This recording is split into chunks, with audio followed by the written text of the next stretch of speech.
I was talking about you and what you are feeling is an obstacle in your way for whatever you want to get to, or whatever you want to build or start or fix. And a lot of times we're sitting there and we're thinking, I know I got to change this, but oh, it just looks so big. I'm going to hit snooze and go, binge on a TV show instead. But here's the problem with hitting snooze. Even when things seem too big, that snooze gives you more time, right? I don't have to do that right now. I can do it later. Or it seems so big, I'm not going to do it right now and have to kick the can down the road or something. But here's the problem with time. Time destroys hope if nothing else is happening. And right now, you might have hope for that getting better in life. And I hope, one day I'm going to work on that, or, we need to improve our marriage, or I'm going to change my career, or whatever it is. And at this point, you've still got the desire and you've got the hope and you've got some degree of motivation. But the obstacle seems so big that you just, I can't climb Mount Everest. It's just too big. And we wait. Now, as soon as you hit snooze, then clock is still ticking. All right. The clock is still going along. And one of my favorite proverbs is hope deferred, meaning hope while the snooze button is still snoozing. Hope deferred makes the heart sick. And what that means is if we're longing for something and hoping for something, you are entering into neurologically, even psychologically, emotionally, when you're wanting something to the degree that it's not happening, we're experiencing kind of a trade-off between desire and fulfillment. And that turns into now get the psychology and neuroscience of this, that turns into a perpetual grief cycle. Now, you know what grief does? Grief demotivates us. It depresses us. It takes energy away. It clogs up our thinking. It makes us not want to do anything. It makes us perceive the world as in an all or nothing way. It does a lot of bad stuff inside your head. Well, every time I want something and I wait or defer it for a reason that's negative, like, I might not get there, the obstacle's too big or whatever, I've hit a button where grief has started. I want it, I didn't get it, I'm not going to get it, at least today.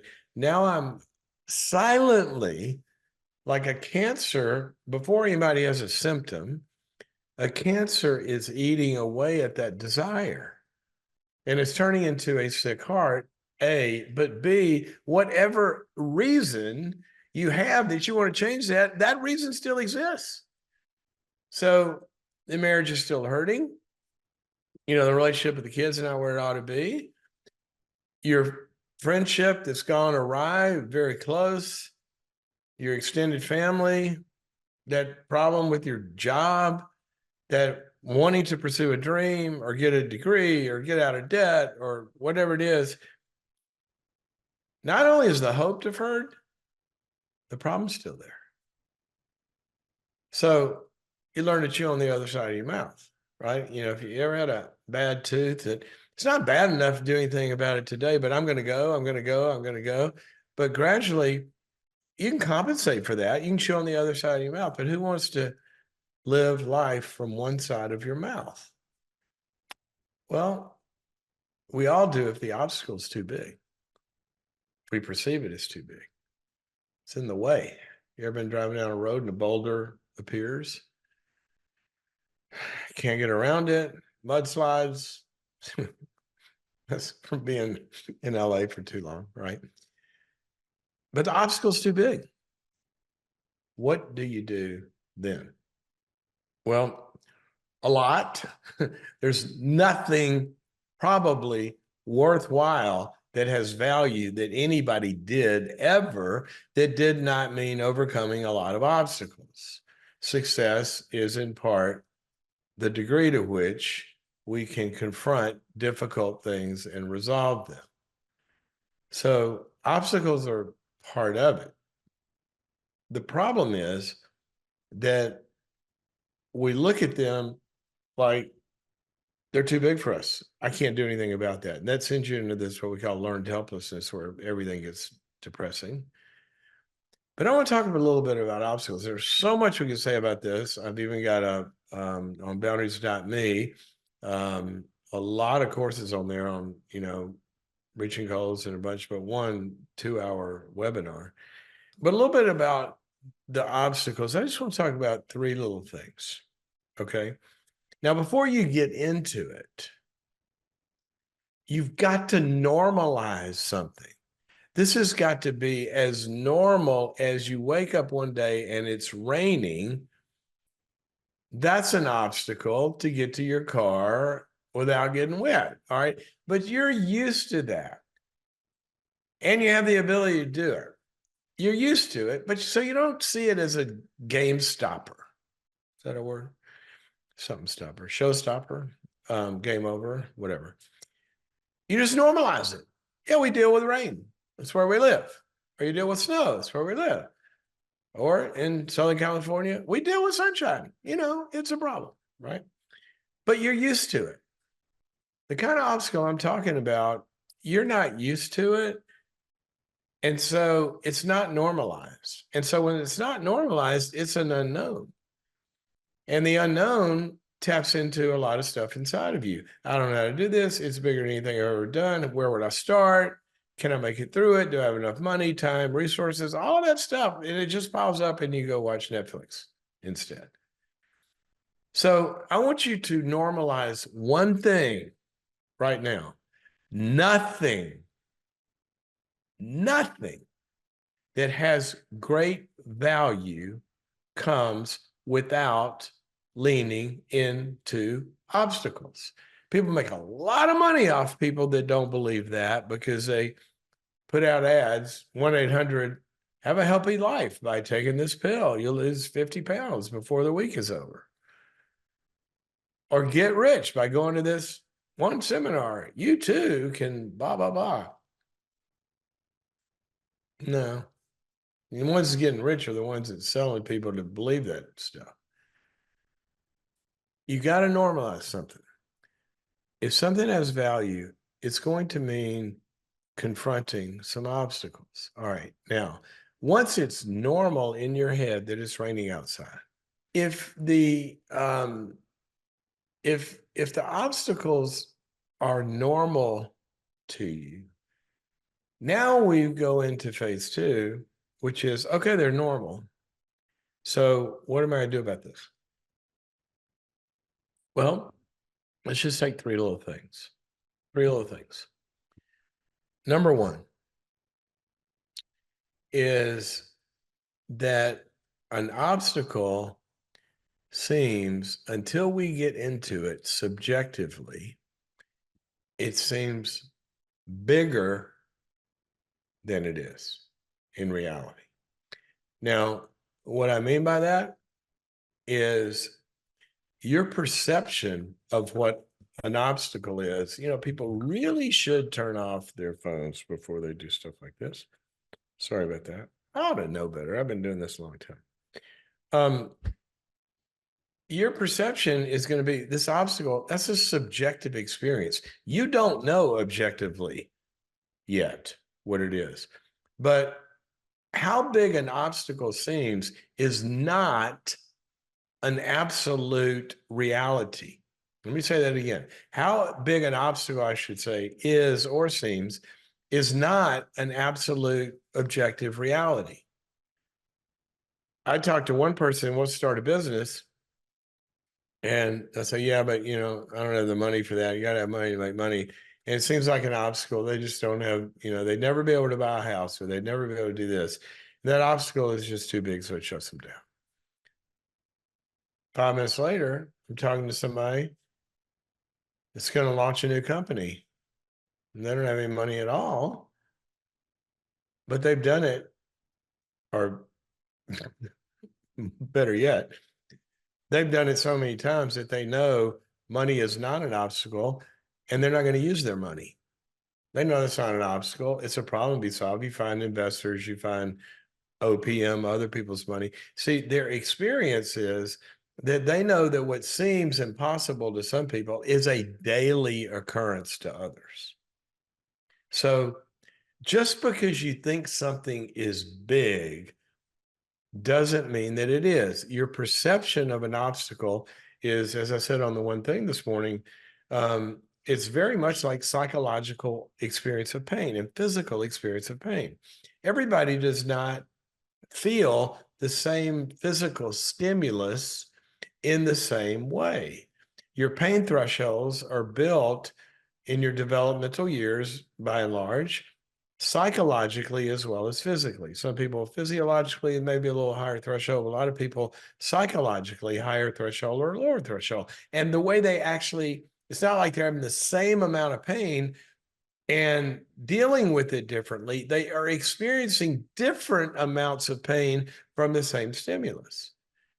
And the example I used was, y'all seen a toddler fall down, and they fall down and they look up and they're looking to mom or dad, and you can see in their eyes, am I okay? Am I hurt? Well, one parent goes, come on, get up, you're fine. And they go, okay. And they start smiling and they run. And the other one goes, oh no. And they actually, I'm in trouble. And the register says, this is a bad thing.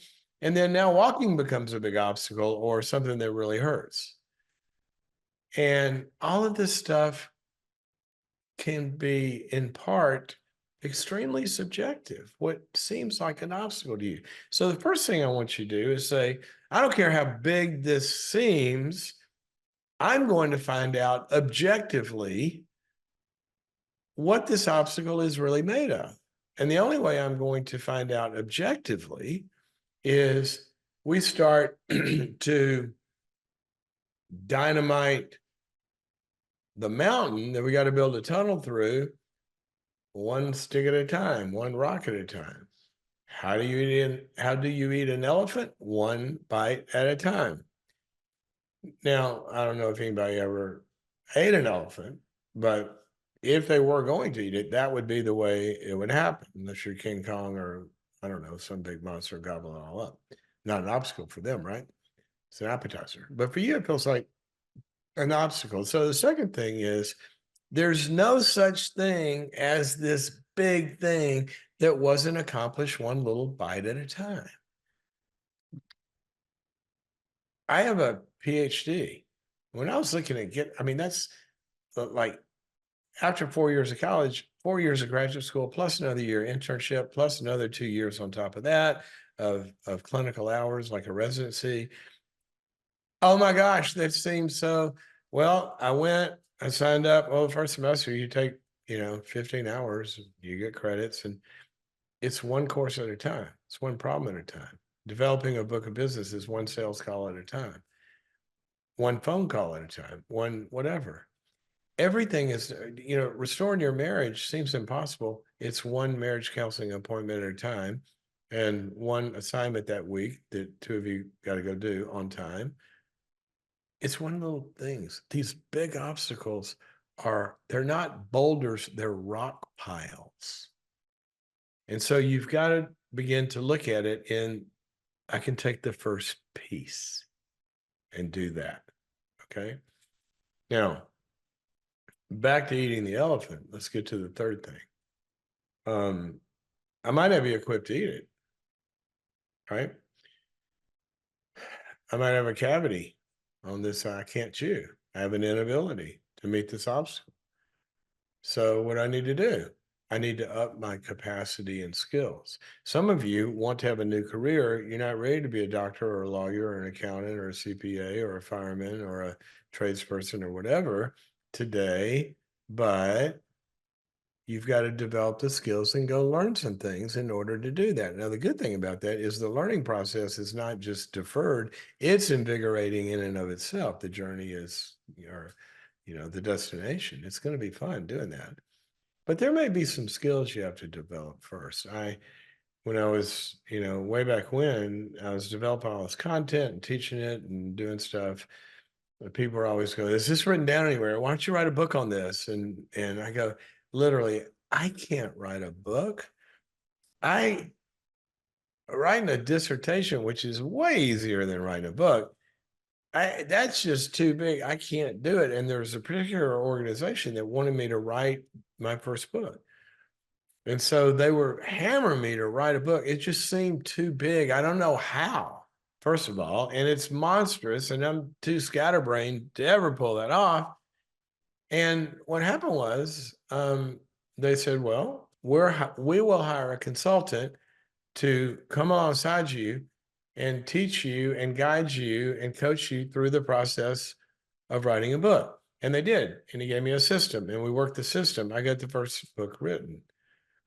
It's called Changes That Heal.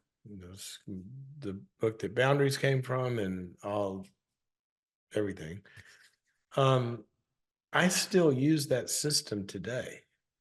I don't need a writing coach. I get emails from marketing companies. We'll teach you how to write a book. I don't need that now, but I needed it once.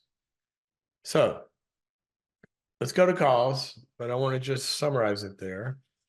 Um, Obstacles are inherent, but if you keep hitting snooze, you're going to get depressed. Number two, obstacles are subjectively experienced and evaluated. And we need to make them more objective by beginning to see what the first step is and taking that step. And sometimes that may be developing some skills. But you know what? You know, the best thing that you can learn in life? I can always ask for help. Somebody knows how to do at least the first step. So I want you to grasp whatever it is you want to change in your life. And I want you to normalize it. Yeah, it's going to be the obstacles. Nobody ever built a house without probably having to clear off the lot and find out where you buy lumber. Yeah, there's obstacles, but people build houses. Okay. And one big factor in this, you've got to understand this has been done before. It's not impossible. That's what I love. It is not impossible to do what you want to do if it has been done before.